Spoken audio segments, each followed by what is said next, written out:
In this video, I'll talk briefly about nominative case and the dictionary form of a word. In Russian, dictionary form is словарная форма. You might note that in English we have some words that might be hard to identify as the same word if you didn't know them. So if you saw the word knives, for example, would you know to look in the dictionary under knife?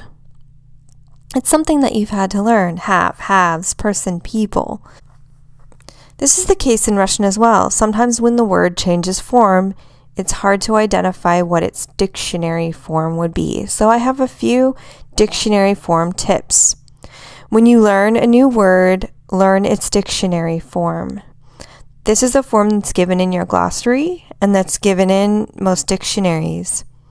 Be aware that the form that you see a word in, for example, if you're reading something or if you're hearing something, the form that you hear it in is not necessarily its base form. Be very aware of the gender of the nouns that you are encountering. That can help you identify what the dictionary form would be. And work on learning patterns and be prepared to move backwards. This will take you some time, but just keep it in mind.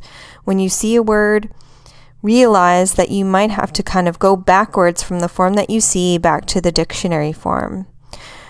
When I say look around, I mean in the glossary or in a dictionary. If you are looking up a word and you can't find it, look around the word that you're looking for. It's probably located, it's probably going to change, sort of like knife and knives.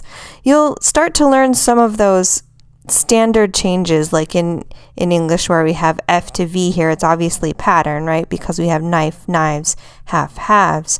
You'll start to learn some of those patterns and we'll work on those over time. But start to notice them yourselves. And we're going to talk a lot more about what case means coming up soon.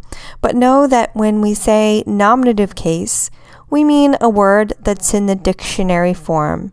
And it's also the word in the form that would be the subject of the sentence. So the subject of a sentence will be in the nominative case.